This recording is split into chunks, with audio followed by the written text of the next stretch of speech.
Good day, and welcome to our 17th lesson in our study on the Book of Ecclesiastes. With last week, we finished the first half of the book. Now we're starting the second half of Ecclesiastes with lesson 17. And some people have said that this study is somewhat depressing because of its apparent negativity. And if that's the case, maybe it's having the desired effect. Because what it's trying to tell you is that life without God is depressing. It's meaningless. It's vanity. And as Solomon himself put it in the first chapter, it is vanity of vanities. All is vanity. Life is hopeless. That this is not really a worthwhile exercise sometimes in the way that it seems to be coming about. So he is saying that life without God really does not mean very much. Now Solomon was like many of us, and therefore is something really like a prototype for us, because many people had a relationship, an association with God as they were younger, and as we grow older, we grow away from that association. And this is what happened with Solomon. Now Solomon's life was predicted long before he lived, and it gives us an idea of how God tells us things, and without listening to him, without listening to what he tells us and our forefathers, that how we can go astray.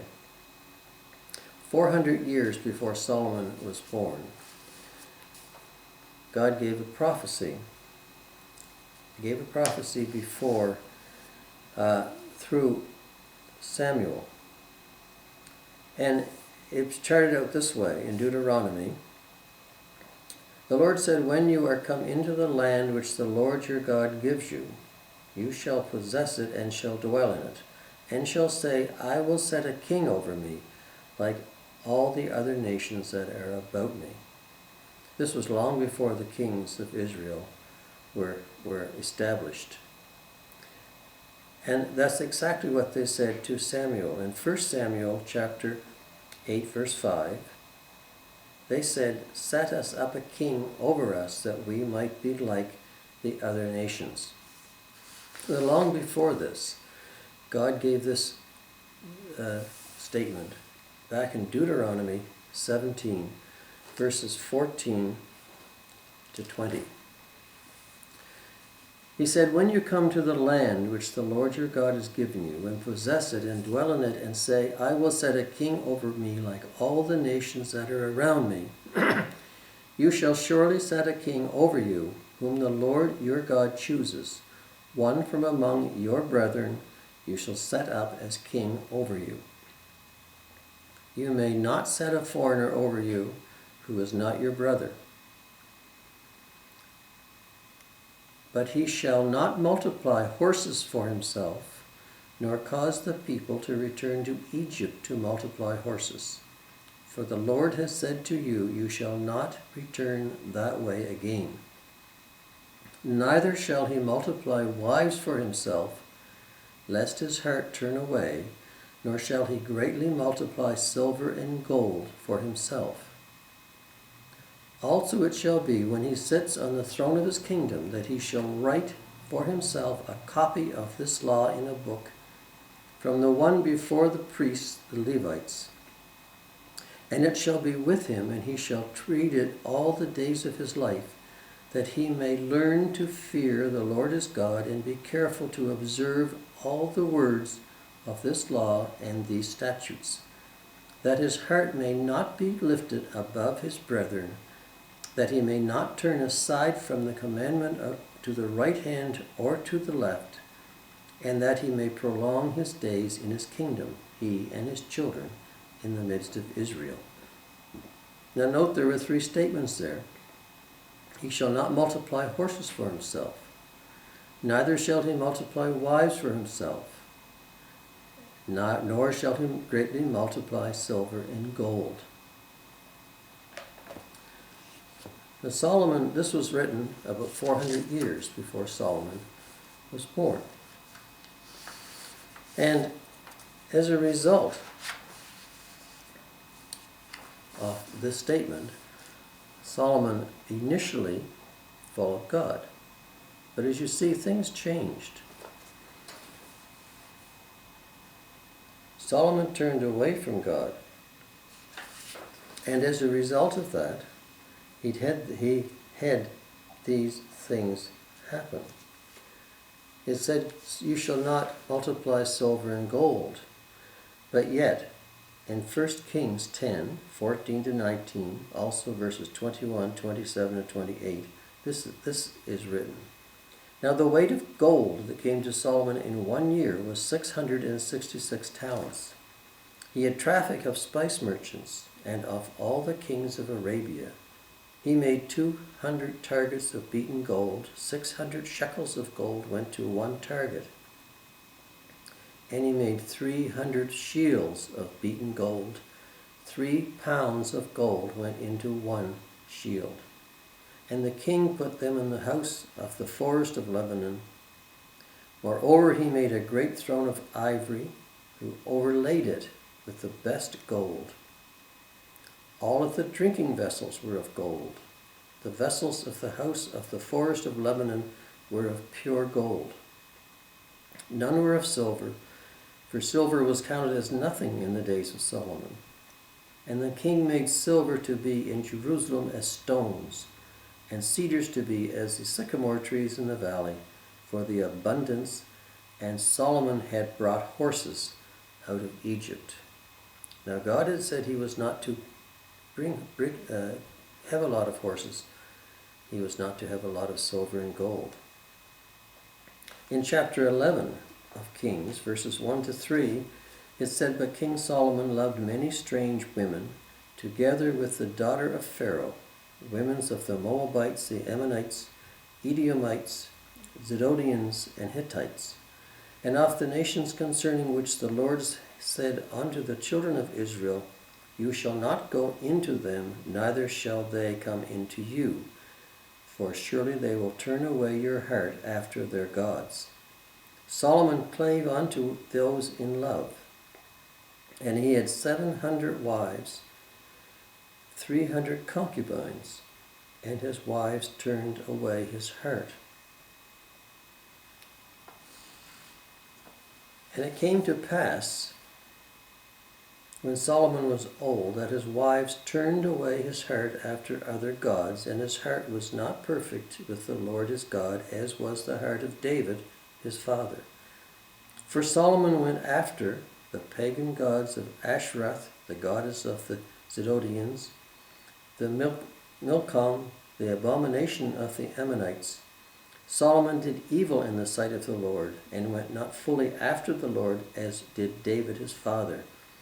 Then did Solomon build a high place for Chemosh, the abomination of Moab, in the hill that is before Jerusalem." So this is the background of Solomon. Solomon did not do what God ordered kings to do when kings were set up in Israel. And he followed other gods. Now, many of us, as we get older and get involved in our careers and get involved in our sports and get involved in our hobbies and get involved in everything that we do, often, in essence, do the same thing. We fall away from God. We fall away from following what we should be doing. And all these other things become gods before the true God. They take away our time from reading His Word, from studying His Word, from being involved in His actions and His purposes. So in a sense, we are much like Solomon. We follow other gods, and then we look back upon our life. And without the true God in life, also our life becomes somewhat meaningless. We become despairing. We become depressed. And this is probably some of the main reason why there's so much depression and so much despair in the world. It's because we have lost our ability to follow and to accept and to understand what God really wants for us. And this is Solomon's position. He is in despair. because he has lost his relationship with God, and now he is giving this expose of his whole life, of all of his accomplishments, all what he has done, all of what he has obtained, and yet he finds it meaningless. Vanity, vanity, all is vexation, he said in Ecclesiastes chapter 1. And this is what he has given us through most of the first 6 chapters of the book. And now he is in chapter 7.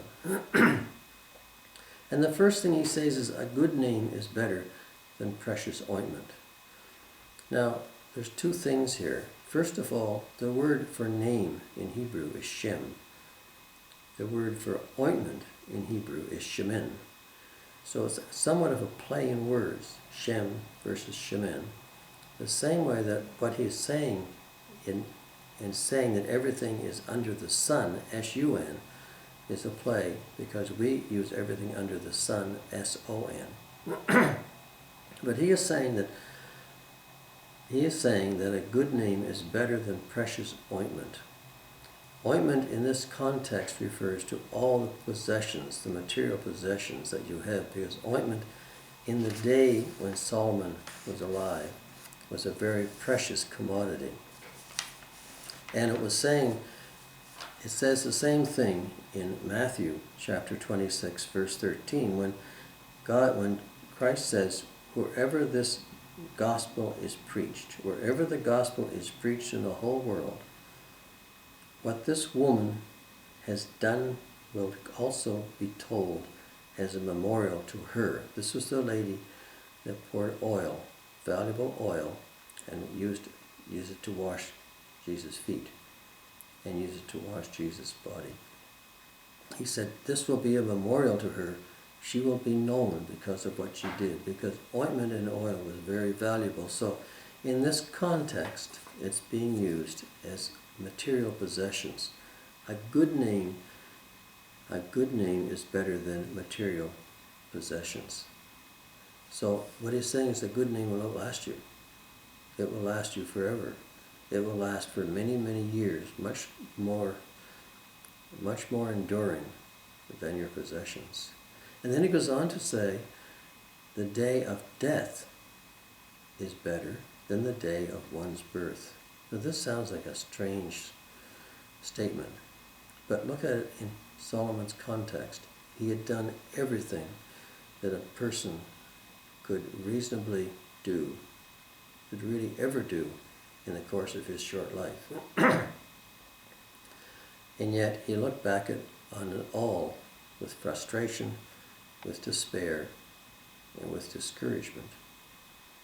So what he is meaning here is that the day of death, because when you die, the life beyond you is free of sin, it's free of sadness, it's free of misery, it's free of sickness.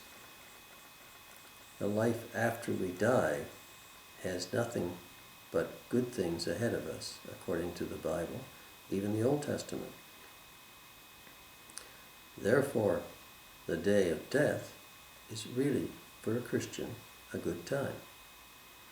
The day of birth brings us into this world of sin, discouragement, of misery, of illness, of pain, of suffering, tragedy. There are many good parts in it, but as a whole there are many parts which are not very pleasant as well.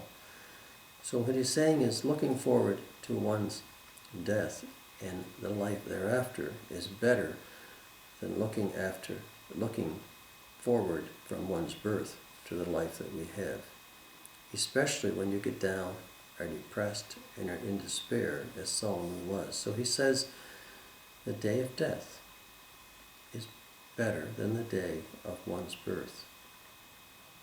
And then he goes on to verses 2, 3, and 4 to say, better to go to the house of mourning than to go to the house of feasting.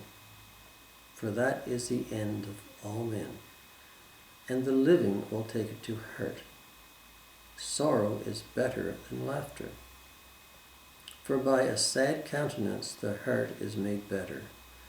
The heart of the wise is in the house of mourning, but the heart of fools is in the house of mirth. he is comparing something which is serious to something which is frivolous.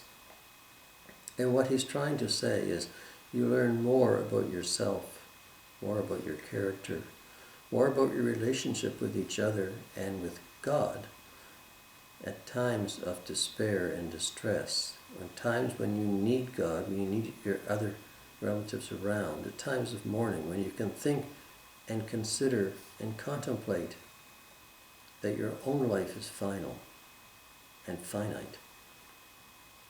Therefore, there is a seriousness to those parts of life which make you reflect, make you study, and make you think about the shortness of your own existence and the end eventually of your own mortality. Whereas if you're in a frivolous time where it's all partying, all gaiety, all hilarity, you don't think of the serious things of life. You don't think of what really makes one tick, what really makes the world important, what really makes relationships meaningful.